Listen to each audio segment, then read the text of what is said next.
పురుషులలో వీర్యము చిక్కగా ఆరోగ్యకరంగా ఉత్సాహంగా ఉండే వీర్య కణాలు ఉత్పత్తి అవ్వాలంటే ఎటువంటి నియమాలు పాటించాలి, ఎటువంటి ఆహారం తీసుకోవాలి? నియమాలకు 50 మిల్లీగ్రాముల ట్యాబ్లెట్, ఇది సన్ ఫార్మా అనే కంపెనీ తయారు చేస్తుంది. దీని ఉదయం టిఫిన్ చేసిన తర్వాత ఒక ట్యాబ్లెట్ క్రమము తప్పకుండా వరుసగా 3 నెలలు వాడితే ఇక పొగాకు ఉత్పత్తుల మీద పూర్తిగా వ్యామోహం పోతుంది, మీ వీర్యం యొక్క నాణ్యత పెరుగుతుంది. అలాగే కళ్ళు, సారా, బీరు, బ్రాందీ, విస్కీ ఇవి తాగే వాళ్ళకు కూడా వీర్యము సరిగా ఉండదు, నాణ్యత ఉండదు. కనుక ఈ మద్యాన్ని పూర్తిగా మానేయాలి. 1 పెగ్గు 2 పెగ్గులు కూడా వద్దు. ధూమపానము, మద్యపానము మానితే వీర్యం యొక్క నాణ్యత పెరుగుతుంది. ఇవే కాకుండా మనం వాడే వస్త్రాలు, అండర్వేరు, డ్రాయరు కాటన్ది మాత్రమే వాడండి. సిల్క్ది ఎట్టి పరిస్థితుల్లో వాడద్దు. టైట్గా ఉండే ప్యాంట్లు వాడద్దు. జీన్ ప్యాంట్స్ అసలే వద్దు. జీన్ ప్యాంట్స్ వాడేవారికి వీర్య కణాల ఉత్పత్తి తక్కువ ఉంటుంది. ఇక తీసుకోవాల్సిన ఆహార పదార్థాలు, సాధారణంగా వీర్యము 1 ml వీర్యంలో 1,50,00,000 వీర్య కణాలు ఉండాలి.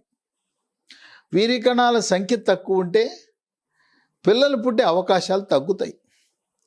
వీర్యము నాణ్యత, చిక్కదనం పెంచడానికి వాడవలసినవి 15 రకాల ఆహార పదార్థాలు ఉన్నాయి.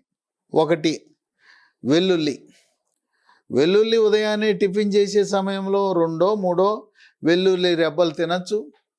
లేదు వెల్లుల్లి వేసిన కూరలు, వెల్లుల్లి వేసిన రోటి పచ్చళ్ళు, నిలవ పచ్చళ్ళు తినచ్చు. వెల్లుల్లి వృషణాలకు రక్త సరఫరా పెంచే గుణం ఉంటుంది. వెల్లుల్లిలో విటమిన్ B6 ఉంటుంది. 2 దానిమ్మ. దానిమ్మ గింజలు, దానిమ్మ రసం కంటే కూడా దానిమ్మ గింజలు తినండి. అవి వీర్య కణాల యొక్క చలనాన్ని పెంచుతాయి. 3 పుచ్చకాయ. పుచ్చకాయ కండ తినటమే కాకుండా పుచ్చకాయ గింజలు కూడా ఆ మార్కెట్లో ఉంటాయి. పుచ్చకాయ కండ కంటే పుచ్చకాయ గింజలకి వీర్య ఉత్పత్తిని పెంచే గుణం ఉంది. ఈ పుచ్చకాయ గింజలను 1 చారెడు గింజలు రాత్రిపూట నానబెట్టి ఉదయాన్నే పుచ్చకాయ గింజలు తినటం వల్ల వీర్య ఉత్పత్తి పెరుగుతుంది. 4 విటమిన్ సి కలిగిన పండ్లు.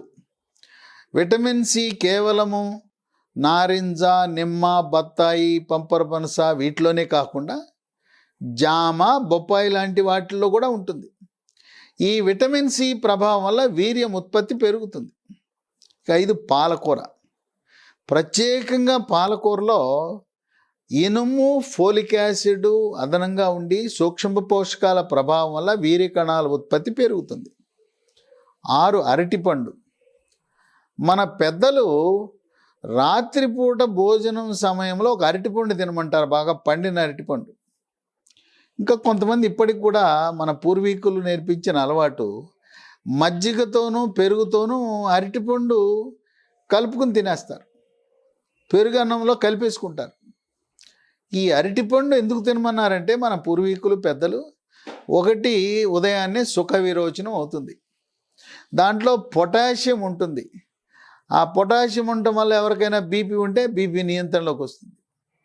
అరటిపండుకి వీర్య కణాల ఉత్పత్తి పెంచే గుణం ఉంది, వీర్యము చిక్కగా వస్తుంది. అరటిపండులో రకరకాలు ఉన్నాయి.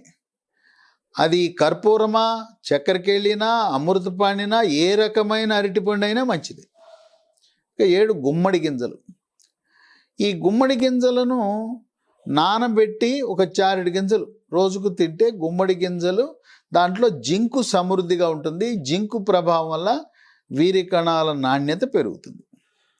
8 టమోటా. టమోటా పచ్చడి, కూర, చారు, సాంబార్ కంటే కూడా ఉదయము, మధ్యాహ్నము, రాత్రి పచ్చి టమాటా, కీరా దోసకాయ, ఉల్లిపాయ, క్యారెట్, ఈ 4 కట్ చేసుకుని దాని మీద కొంచెం నిమ్మరసము మిరియాల పొడి జల్లుకుని తినటం, తద్వారా వీర్య కణాల వృద్ధి పెరుగుతుంది. ఇంకా 9 అంజీర్.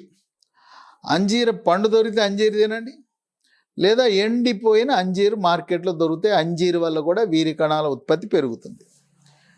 10 పొద్దుతిరుగుడు పువ్వు గింజలు. ఈ మార్కెట్లో ప్యాకెట్లు అమ్ముతారు, దాన్ని కూడా ఒక 4 గింజలు నానబెట్టి తింటే వీర్యము చిక్కబడుతుంది. 11 మిర్చి. మిర్చి అంటే బెంగుళూరు మిర్చి. బెంగుళూరు మిర్చి అది సాలడ్ రూపాన్ని తినచ్చు, లేదు కూర చేసుకోవచ్చు. ఏ విధంగా తిన్నా బెంగుళూరు మిర్చిలో వీర్యాన్ని మోతాదును పెంచే గుణం ఉంది. ఇక 12 పాలు, పాల ఉత్పత్తులు. పాలు, పెరుగు, మజ్జిగ, పన్నీరు, పాల నుంచి చేసిన పన్నీరు కూడా వీర్యం యొక్క నాణ్యతని పెంచుతుంది. ఇక 13 వాల్నట్స్. ఈ వాల్నట్స్ అనేవి డ్రై ఫ్రూట్స్. ఒక 4-6 నానబెట్టి, రాత్రి అంతా నానబెట్టి ఉదయాన్నే తినటం వల్ల వీర్య వృద్ధి జరుగుతుంది. 14 డార్క్ చాక్లెట్స్ అని ఉంటాయి. ఈ డార్క్ చాక్లెట్స్ తింటే వీర్యము చాలా బాగా వృద్ధి చెందుతుంది. ఇక 15 కోడిగుడ్లు. కోడిగుడ్డు తింటే బరువు పెరుగుతామనే అపోహ ఉంది. బరువు పెరగరు. కోడిగుడ్డు తింటే కోడిగుడ్లో తెల్ల సొన, పచ్చ సొన కూడా తినాలి. పచ్చ సొన తింటేనే వీర్యం వృద్ధి చెందుతుంది, తెల్ల సొనతో లాభం లేదు. పచ్చ సొన తింటే బరువు పెరగరు. పచ్చ సొన తినటం వల్ల రక్తంలో ఉండే చెడు cholesterol, bad cholesterol, LDL cholesterol, triglyceride కూడా పెరగదు. అపోహలకు పోవద్దు. కోడిగుడ్డు తెల్ల సొన, పచ్చ సొనతో కలిపి ఉడకబెట్టో ఆమ్లెట్టో ఏ రకంగా తీసుకున్నా గుడ్డు వల్ల కూడా వీర్యము వృద్ధి జరుగుతుంది. ఈ విధమైన నియమాలు పాటిస్తూ, ఆహార నియమాలు, ధూమపానము, మద్యపానము దాన్ని దూరం చేసి, మీకు ఇప్పటి వరకు పిల్లలు లేకపోతే ఈ నియమాలు పాటిస్తే త్వరలోనే పండంటి బిడ్డ మీకు జన్మిస్తాడు.